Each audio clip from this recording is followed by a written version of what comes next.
Hello. I was expecting to be doing an interview with. My name is Matthew Armstrong, and this is Ditch Your Box. Be free, know truth, and keep it playful. I'm here in the wonderful Caracas. No, I'm just kidding. I'm in Dallas, Texas. Um, I was expecting to do an interview with a YouTuber whom I admire their work to talk about Alex Jones and the false left versus right paradigm that, strangely enough, Alex has been promoting since the beginning of the last presidential run up. And I don't know, we haven't been able to get him on. So he, we were going to do it on Skype, and then that wasn't working. And then I'm going to let him know I'm live on Hangouts.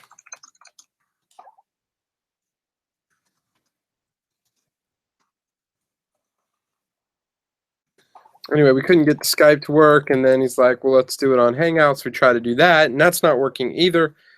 So it's just me. And I guess I would just speak to you briefly because I did want to talk about this.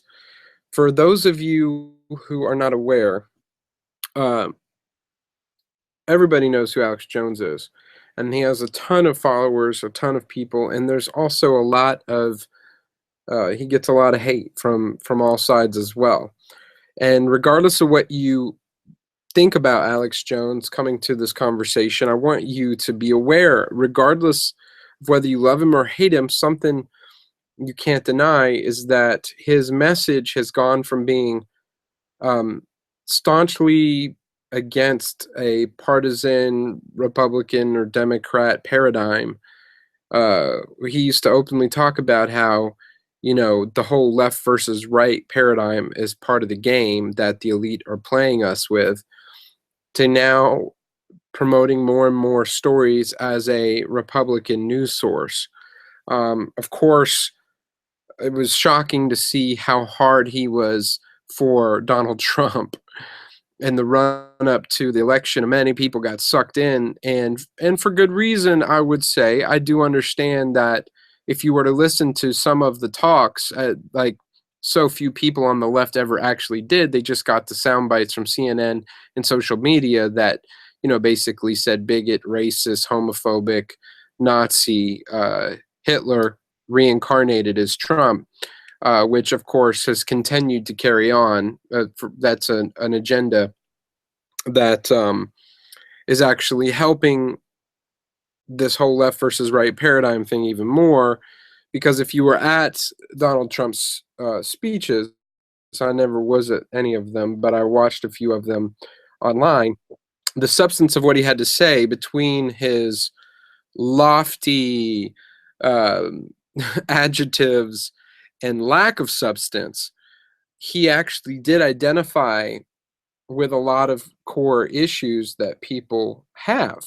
And to my surprise, he even called out on several occasions very directly. He described how we were actually dealing with a globalist elite who have been using America and taking our country down a path that's very different than the interests of your average Americans. That's totally true. So obviously, for those of you who are still deluded by thinking that Trump was for real, you have to understand that as soon as he got in office and started filling his cabinet and thinning out the people that were actually not part of the globalist agenda, he has pulled in from GoldmanSachs to the military generals who were neocons and Zionist people who have totally connected to the globalist agenda. So it shows you he's not who he thought he would. But while Alex has said little about the change that we've seen in Trump, they've continued to parrot this idea of, hey, the Democrats this, the Democrats that. And you have to be aware that when you get into arguments in the left versus right paradigm and you're not actually talking about the root cause of things, which transcend the left versus right, then you are actually affirming without your knowledge the framework of political dialogue. Basically, you're establishing the narrative that the people who run the propaganda have created to be able to control your options. And as long as you can control the choices, yes, you're free to choose between A, B, or C. As long as you choose within this framework, that's fine. So you guys can argue and fight left and right about, is Islam evil or terrorist? Do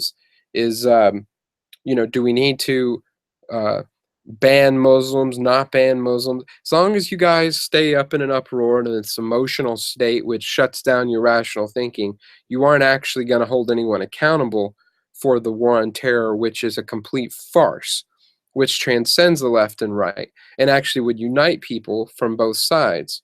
Because Americans don't, we know the media is full of shit. We know they lied to us, and yet we continue to allow them to set the agenda. And there's think tanks and PR machines that are set up precisely for this reason. You listen to the talking points of people at the Council on Foreign Relations, who I listen to them. I look at their journals.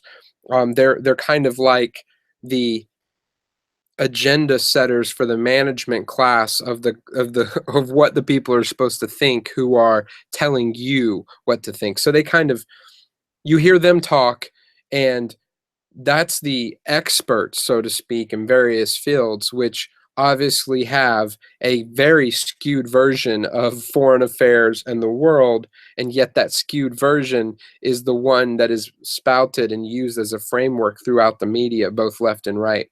And remember, the Council on Foreign Relations, it's a public group that includes the highest members from both the left and the right. So seeing Alex Jones push this false paradigm of the left versus right, and that's not to say that there isn't or significant between the Republicans and Democrats, or to say there isn't a significant difference between left ideology and right ideology. There most certainly is. But to enter into the symptoms that are being bantered about of the real problem in the framework that they have given you is never going to change anything, because the people at the top, the banking power, okay, the folks who've gotten away with murder, the people that have gotten away with time and time again, uh, setting up and even creating the crisis, those are the people that run both parties. So until we're talking about holding any of these people accountable, which you'll see not happening, and whenever even either side, the left or the right, gets really close to actually holding someone accountable, well, we have a big dramatic story, or divert your attention over here, or don't forget racism, and don't forget this cop shooting, or don't forget terrorist attack, or don't forget, you know, whatever is needed to divert people's attention and deflect you from actually being able to unify around holding people accountable, point blank. Politicians have been caught red-handed over and over and over again. We have child molesters serving right now in the government. We have politicians who have colluded with businesses that have conflicts of interest up and down the political spectrum, left and right. And we have the revolving door, as it's called, between private sector military defense contractors and the biggest multinational corporations on Wall Street, going in and out of our government, and then going from being a CEO of a company, working in the government, and then giving the company he just came from uh, very lucrative government contracts. I mean, this stuff happens all the time. And guess what? Unlike you've been told, even though the system that we have is far from perfect, it is completely adequate to actually hold these people accountable if we would simply be able to unify around that. And so what you see is that instead of us actually holding people's feet to the fire and creating a movement of unity around common interests for the average American, there's so much more than you would know that we actually agree upon if you could just sift through and get past all the emotional knee-jerk jargon and reactions that have people so easily disturbed and out of the rational thinking. If you get past that stuff, you'd find there's so many big issues. So like we're talking about core, huge, massive things that are affecting not just us, but millions of people and of course, the future of our country. We agree on things at a lot more than we realize. And if we could unify around those things and actually hold people accountable with the laws that already exist. See, the laws already exist to keep most of the criminals who have committed crimes in jail currently. So these criminals who are working on Wall Street, the criminals who work in the government, they just need to be held accountable. And I mean, I'm not going to pretend like that's easy. Obviously, the whole system's made so that we won't hold them accountable. But people like Alex Jones are not doing us a service when they're actually getting you to focus on, oh, the Democrats are against this bill because it's Republican. The Democrats this, the Democrats that, the liberals this. Wow, we're supposed to, I say we, I'm not left or right. I don't follow, there's issues I believe very strongly on that would be considered definitely conservative, while at the same time other issues I'm very liberal about. You know, most people don't fit this cookie cutter left right paradigm, and that goes to show you when you actually get through the wading through the crap and the mire that we've been taught to complain about, meaning these pet issues that are thrown out there for you to discuss, roll your wheels in, protest. Um, when you get past all that stuff, you find that most people don't fit within either of the left or the right in just a strict way, and that would make sense. If you're following a team, if you're playing politics for like it's a game, like it's a team, like it's a team sport, then you're being really infantile in your thinking and very immature. There's nothing wrong with me, for example, supporting the Palestinian cause, which what's going on in Israel is such a travesty. The media, of course, you know, what you do in the propaganda is you accuse your opposition of everything you're doing. So Israel, of course, says the media is very biased. They've got all their people to say they're very biased against Israel. And so for those of you who've never actually researched the issue, that's all you hear over and over and over again. You actually could start to believe it. And a lot of people do. It's just simply not true. It's been so many great actual studies, like scientific studies done on the reporting of the loss of life, for example. Palestinian children versus Israeli children, Palestinian fighters versus Israeli fighters, and the incidents every single time show that there is a preference, a very strong, disgusting preference for Israeli life that counts for a whole lot. So neither one of them is right. It's, you know, whether a Palestinian dies or an Israeli dies, it's a travesty, and it's a tragedy what's going on over there. But we've got to, for example, be honest, and this is an area where I would be very much on the side of people on the left who are very critical of Israel for the illegal settlements, and they're disgusting what they're doing. They're literally bulldozing houses of Palestinians who live in there, just confiscating the land and building settlements and pushing them out and creating roads they're not even literally not even able to walk down based on their ethnicity. Israel is such a strange, peculiar thing. It's a racial nation. Its rights are based on race and religion. It's a very racist country. When it comes to the treatment of black people in Israel, oh my God, you would be shocked to see what kind of beatings and even killings people have gotten away with, and it's been celebrated over there. They are totally against any kind of race mixing. If you're Jewish and you would even date an Arab in Tel Aviv, there's groups that they've created hotlines, literally hotlines for if you spot a Jew with an Arab, you can call this hotline, and those people get in trouble, and oftentimes they'll get beat up at clubs and stuff just for being with the wrong race. Um, yeah, that's messed up. And yet at the same time, that's something that, I would find a lot of agreement with in maybe what you might call liberal or the left. We have other issues like government spending. I do not believe, I'm not convinced at all that spending more money on social issues,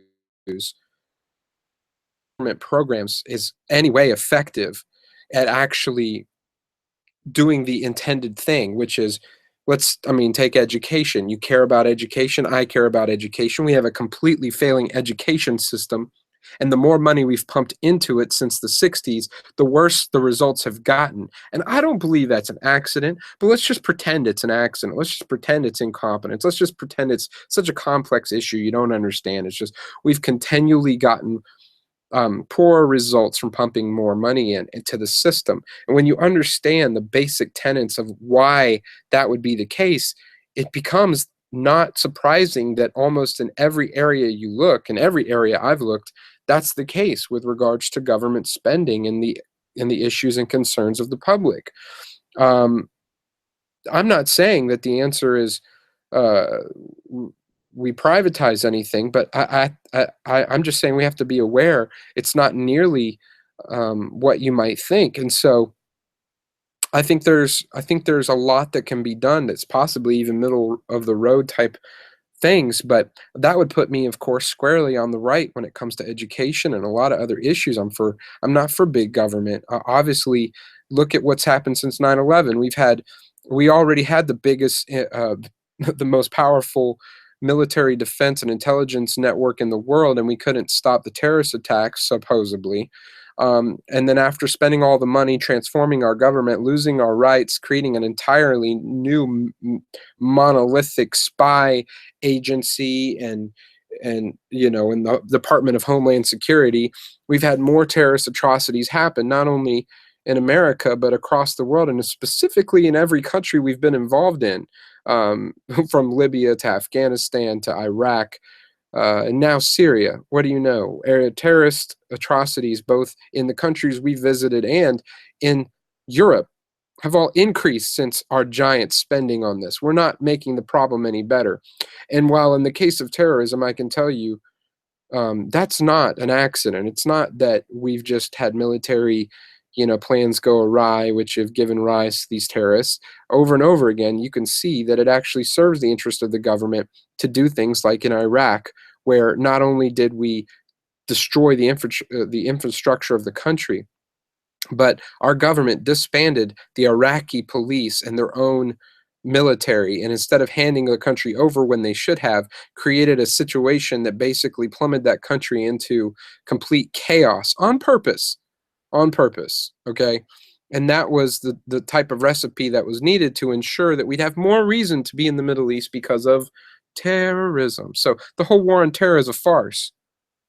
And yet you see the way that you're supposed to the way you're allowed to protest these things is you never get to the root cause of things like the refugee crisis. You're not even supposed to discuss, for example, whether or not we should hold people accountable for actually funding the destruction of these countries, for actually committing war crimes, and the examples of the U.S. actually bombing hospitals where civilians were killed, drone strikes where women and children were murdered. I mean, these things happen. They happen more often than you would care to know, many of you, but it happens quite a lot. And none of these people are held accountable. And the fact that we could openly talk about arming the so-called moderate terrorists over there, these are people who are as barbaric as the worst of Al Qaeda, are these people's countries, and then pretend like we care about the refugees. Are you kidding me? You see how you get to debate the issue of the immigrants, and you get to argue about Muslims and call it Islamic terror. And while you guys are so emotionally invested in that, nobody is talking about the true root cause, which is the false narrative of the war on terror itself. You see how that works? And so Alex Jones will talk about the migrant crisis, and he's talk about what it's doing in Europe, but he's not talking about why. He's not talking about the real reasons behind it. And he's not talking about, for example, the systematic demographic change that is planned and that is happening right now in Europe on purpose to weaken their economies. And as it was said by the international leader of Goldman Sachs, Goldman Sachs, they care. Probably the single most powerful bank, private bank in the world, happens to care a lot about immigrants. They care a lot about saving the planet. They care a lot about climate change. They care a lot about these global issues that tug at your heartstrings. While we know their practices are ruthless, we know that they have set up the most ruthless banking practices that right here in the U.S. that should make you sick. But yet they care so much. I wonder why. Well, it turns out the head of Goldman Sachs International, Peter Sutherland, he described how the goal for the European Union was to destroy the homogeneity of the population. That's the fact that you had a homogeneous culture in Europe, a white European culture with traditional roots and values that could potentially be nationalistic. You send in all these immigrants, and the reasoning that's being used behind the scenes, not spoken of very much in the public, the issue that they're bringing up isn't one of saying, hey, we need to care because refugees need a place to go, as much as they are arguing for the economics, saying, you do realize, and this is, by the way, true, that these European countries, the white people in these countries have such low birth rates. They're going to die off. They're not reproducing at a rate to replace themselves. So they have a shrinking population. And so these globalists and people like Peter Sutherland from the Goldman Sachs and others have pointed out, you need this for your economy. You're going to need these migrants because of this shrinking population. But you can see right through it, because if that was really the issue, obviously it would be pretty healthy for us to bring back ideas of family values and having children and promoting programs where we could, say, we're going to encourage families to grow in the West. We're going to encourage family values. We're going to encourage parents to have kids. But no, the answer for them, when they look at the problem of these populations in Europe that are going to die out because they're not reproducing at enough of a rate, is to say, we need more migrants. But the reality is, even if you were to believe that for a moment, which is obviously bogus, as I just demonstrated, you find out that it's even more clear that it's bogus when you realize the plans that they've used to bring in the migrants is the worst way you possibly could if you had any interest in actually making sure the country could have a healthy progress towards assimilating migrants and creating a workforce that was going to work and not completely drain the tax. I mean, the tax burden of these countries, when you flood a country with people who are on welfare, what you do is in just a short amount of time, the burden on these countries, they can't sustain this kind of burden, because all of the money that's being spent on the welfare programs without receiving income from people who don't have jobs. Okay, I'm just checking to see if somebody was talking with me on Skype, but okay. It's obvious what's really going on. And so this is another example of how the left versus right paradigm works, and how you have got to, one, become informed and educated, which I know many of you want to do, but these sources like Alex Jones and others are not helping you when you end up arguing on the terms that the propagandists behind the left versus right paradigm, the narrative they've set up, allows you to argue about the symptoms of their crisis. Okay? That's the way it works. And actually, the more you argue about the crisis they've created, or the framework or the details within that framework, this is the tricky bit. This is why on CNN, on Fox News, and other shows, whatever the topic is, whatever you're supposed to be brainwashed with, they will have 2 or 3 or 4 panels of experts come on and they're going to debate and give a diversity of viewpoints. So let's say it's about the war. It would be in Syria. Do we actually strike Assad? Do we try to use peaceful means for Assad? One guy stands up and says we need troops on the ground. Another one says no, we need more targeted, more humane, use of weaponry. Another guy who gives another view says no, we actually don't need to do that. We're going to apply enough sanctions and pressure. He's going to step down peaceably. And what you've been given is a view of people who will even get really heated with each other. But what you don't understand is what you actually got without even knowing it was the underlying premise. And that is that not only is Assad bad and he's evil and that the people are against him, but that he has to go. So without ever even having to tell you what to think about that, we've just established that narrative in your mind and you've accepted it if you get into the argument. So you have to, when you see these arguments being presented, you have to catch that and realize what is going on is they're brainwashing people to accept the underlying premise. Same thing happens with how they're using Islam and Muslims. Look, terrorism is real, but we're not talking about the root of it. We're not even talking about the historical significance of terrorism or where it even comes from or who funds it or why it happens. We're instead talking about, well, Obama wouldn't say it was a Muslim terrorist. And so what you do is if we need to really rile people up on the left and the right to get them, for example, reestablish in their mind the false narrative of the war on terror, we could do a terrorist attack, make it very clear that the person was supposedly a Muslim extremist, immediately have the mainstream media on the left come out and make a defense for him as this is going to incite more hatred or that he wasn't really Muslim or something like that, in order to bring out the obvious attack against that claim of saying you should call him what he is. That's a radical jihadist terrorist. These are Muslim terrorists. Why aren't you willing to say that? We're supposed to protect all these Muslim immigrants that are coming in. And then the fight happens. And what both parties don't realize is that by them arguing about these details, they have already accepted the underlying premise that the war on terror, it's a complete farce. It's a scam. We know it is. You don't have to be pro-Islam to admit the way that Muslims and Islam is being used as the perfect tool.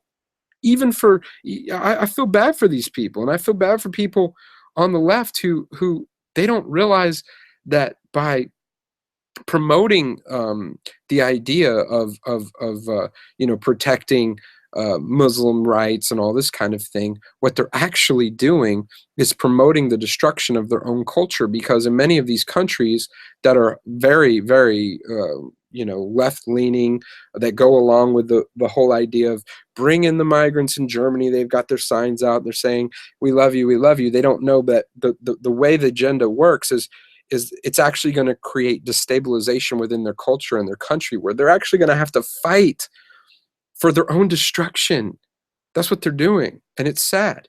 But for us to pretend that the issue is actually the Muslim migrants is completely missing the point. It's completely missing what's really going on, and it's keeping us distracted talking about the symptoms rather than the root cause. And that's why you've got to wonder what is up with Alex Jones and his viewers being culled and lulled into this idea of the left versus right paradigm. I've noticed more and more they're talking about the Democrats, like as though they're part of the Republican arm now, I guess, with Trump and supporting his plans and all this stuff. I mean, where's the criticism? Where's the holding the feet to the fire of the guy that Alex Jones basically, went out there on a limb to support and tell you everything but you have to support him if you're American. And now this guy has sold you out. He's sold them out. He's sold out all the viewers of Alex Jones, and you're told, hey, just give him some time. It's the exact opposite. Within the first 100 days, he's already flipped on you on every major issue, including bringing the swamp into his cabinet, the very people who were part of the globalist elite he claimed he was the the last line of defense to fight against, no, that's when you put the pressure on more than ever. You don't let up even a minute right there. That's where you gotta say, we will not stand for this. And if people did that, if they unified, I don't care the left or right, either party, either people who fall into that paradigm, if y'all simply were able to unite around these basic principles and say, we're gonna hold people accountable, you'd be surprised what kind of change we can make. Because the beauty of democracy for the elite is that they don't have to use direct oppressive force. All the control is right here in the mind. They realize it's way more efficient that way. There's not a direct dictator. Okay, it's becoming more and more that way with the police state and everything, but it's slowly happening. They love democracies for this reason. You give the illusion of freedom. As long as people believe they're free to make a choice, then they're not going to rebel. They're not going to be able to rebel, especially when you control the media and are able to dictate their attention and where it goes. So here you have a situation where Trump supporters, after all the mess he's done, all the jargon he used, after all the things he said about the corrupt system and what he represented, if they were to unify, shut down that media, the same media that lied to them the whole time is being used right now to get them in all these different ways to deflect the issue and make them think they need to defend Trump here and defend Trump there, instead of actually looking at what's really going on and being able to unify and say, we're going to hold him to the fire and say, no, we will not go along with this. And the truth is, we all knew, for those of us who've spent any time researching how this thing works, I'm like, if Trump is for real, like if he's for real, he ain't going to make it. Like he might make it in, but he ain't making it out. So, hey, it's possible they could have applied some pressure on the family. But I will say this, the more I looked into his family, the more I looked into, for example, Ivanka, it's a mess, guys. You had 3 different people actually claim that the reason why Donald Trump was willing to send missiles into Syria was because Ivanka cried and that she was upset. Now, I would tend to think it's propaganda, but those of you who accept that this could be real news, and when it's coming from the people closest to Trump, namely Ashton Kutcher, or Kutcher, not. No, did I just do that? No, his son-in-law, the Jewish Zionist, and his daughter, who is a born again Jew. I know that doesn't quite exist, but you had close people to Trump actually claiming this, not just anybody. I mean, that should really disturb the shit out of you. And so what you see is that this false left versus right paradigm is being used. Another perfect example where this is happening is right when you should be putting pressure on these sellouts, right when you should be holding Trump accountable, you have protest marches happening in the name of Trump. People are out there saying they're for free speech and they're for Trump, getting beat up and attacked by these Antifa. Isn't that genius? Isn't that genius? Because not only does it strengthen, again, the underlying premise here, the left versus right, get people emotionally invested in the fight, but on top of that, instead of people being able to rationally critique and hold their leaders accountable, it's put them on the defensive by this narrative, this long ongoing narrative that I suspected early on was what was really going on, is that the reason why the media claimed all this outlandish stuff about him, okay, we got to put it in perspective. You got a few years. Here's my analysis. Okay, we've got a decade now of a coordinated effort to brainwash the public into thinking that you live in a racist, white supremacist culture that is holding down minorities, that there is a growing Nazi KKK movement, all this madness. That was happening before Trump was even considered for candidate. You have Black Lives Matter comes on the scene. Black Lives Matter while they actually had a good argument to be made about police brutality that would unite people, because police brutality actually happens more to whites, generally speaking, than it does to blacks. You had had a great reason to create a movement with unity and power behind it and say, we're not going to make this about race. We're going to make this about principle. This is wrong. Instead, what do you see happens? The movement comes out, uses the worst cases you could possibly use to justify their movement. uh, Hands up, don't shoot. Okay, Eric Garner case, which we know was a complete travesty. Not saying the police were perfect in any way means, but what you were told about what happened there was a complete falsehood. The media ran with it. They had an agenda. It was very obvious that they've had these narratives to push right off the bat, to get people riled up. And instead of being able to create a movement of unity that would bring Americans together to fight the militarization of the police, a very real problem, to fight police brutality, what you said and what you saw instead was a reason for Americans to say, that's not right. That's not right. In fact, to even defend the police, we've had to defend the police now because of the insanity of the Black Lives Matter movement. Instead of being able to actually make progress, what you did is embolden the very problem. And I don't believe that's an accident. Now, of course, most of the people in it, I think 99% of them don't understand how this works. They don't realize that by going out and beating people up randomly and attacking grocery stores and burning down gas stations and protesting like they did, you actually create the excuse for more control. You create the very need for more police power, for more police domination and brutality. You see how that works? So you have that going on in the background.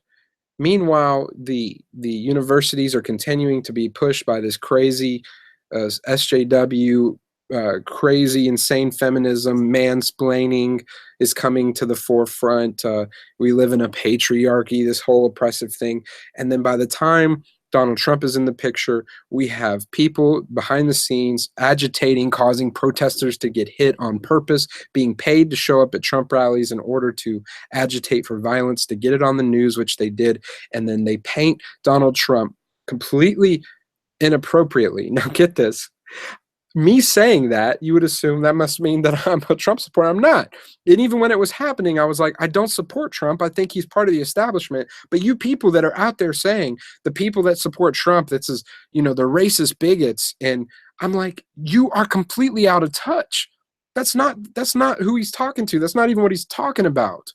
And while you did have things that made me very uncomfortable that he talked about, for example, when he talked about using military force and power to bomb entire families of Muslims and use this overly aggressive authoritarianism, that the fact that he was comfortable even talking about it, while even an hour earlier in his speeches, he would talk about why we don't need to go to war in Syria, and why we don't need to be aggressive toward Russia, why we need to make friends with people and communicate and not be open to World War III. I'm like, those don't fit. Those are like two different things. It's like he's pro-torture, while at the same time taking a much more non-interventionist approach to foreign policy. Anyway, the point of the matter is the way the media was painting him, even early on, was so out of touch, so that people on the left, the liberals, were like actually believing that the people that were liking Trump, it was this evidence of everything the media and the propaganda had been building up, that you live in this white supremacist culture, that there's this oppressive patriarchy that wants to put down women. Look, Donald Trump is the perfect icon of that. You see? Think about how this works now. Now get this. When you attach correct concepts to somebody like that who's been vilified, and when I say correct concepts, I'm talking about Donald Trump actually seemed to stand against the establishment, against the globalists. He openly argued against the insane vaccine policies of pro, big pharma. He actually questions the the the so-called climate change science, these things that are actually important issues that, of course, you've been conditioned to have knee-jerk reactions against. He was willing to talk about even the globalist agenda and how they had systematically robbed American productivity and labor, which is true. He talked about, for the working class people, he talked about how freedom of speech in this environment of political correctness was sabotaging the very foundation of our ability to have real political discussion, and that people were tired of it. All of that was true. When you draw people in who actually have those right ideas, those important concepts, and things that are worthy, and you attach them to a character who is vilified as the very incarnation of Hitler, what you do is create an association in the mind of your opponent. To associate people who fight for free speech are now associated with the fascist Hitler, the white supremacist, the evil patriarchy that is holding people down. Those are the people that want to talk about climate science. Those are the people who question vaccines. Those are the people that question, the government overreach and who fight for freedom of speech. Do you see what I'm saying, how this all fits together? So when it turns out that Trump himself is a globalist, all of you get sold out. Everyone, all that energy that got sucked up into that movement suddenly gets taken out. It's the same thing that happened with Barack Obama. And you look at the war movement prior to Obama's election, the war movement, the anti-war movement, the peace movement. You look at the amazing amount of people who were coming out willing to walk and get on the streets for the insane policies of George Bush. They were totally against George Bush for very right reasons, I believe. When we talk about criticizing these insane wars, the fact that we were lied to, the fact that we were now promoting torture, Guantanamo Bay, on and on and on. The lack of transparency in the government, the secret backdoor deals with Wall Street. Obama came in saying he was against all of that. He was against Wall Street. He was even wanting to hold the politicians accountable for the war crimes. He even said that, spoke about it. People were excited about Obama doing this. This massive anti-war movement, the biggest anti-war protests ever in world history, were all around the world about the Iraq War. People forget that's what was going on in this country and around the world. People didn't want the war on terror and this war in the Middle East. People were criticizing the NSA, the spy programs. Obama was talking about all that stuff, and he was saying he was against it. He wanted to repeal the Patriot Act. All this energy was sucked up into this brand called Brand Obama. All the people who wanted to hold Bush accountable, the people who wanted to end the wars, the people who were against NSA spying, against the Patriot Act, all that energy was sucked into Obama, and it turned out he was one of them. And just like that, all that energy was flushed down the drain. No one was held accountable. All those promises, including the promises to prosecute those who were doing torture, the war crimes under the Bush administration, none of it. No one was held accountable. None of it ended either. They just changed the brand. And the disgusting bailouts that cost millions of Americans not only their homes, but hundreds of thousands of Americans were put on the street, lost their livelihood. He said he was against NAFTA, which Trump also said he was against. Now he's changed his tune on. All of that stuff that was supposedly attached to Bush, you were not up in arms about it if you were an Obama supporter, because you didn't realize all the good things you stood for just got vanquished by Brand Obama. And that is exactly what's happening with Trump.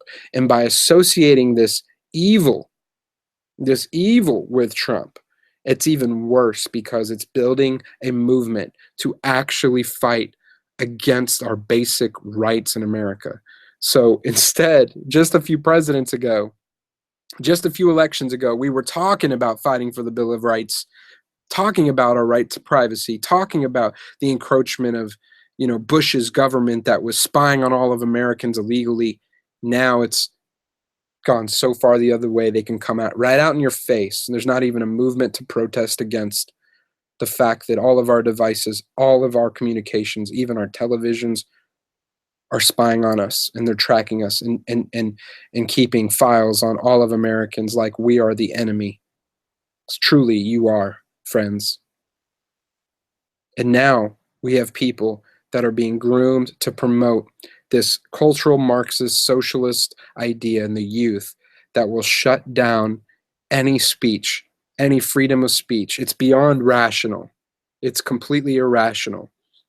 It's completely ideology based, and anybody who doesn't go along with it, they are taught slowly but surely that the only thing you can do is resist, fight, and destroy them. They don't have a place in your future according to that ideology.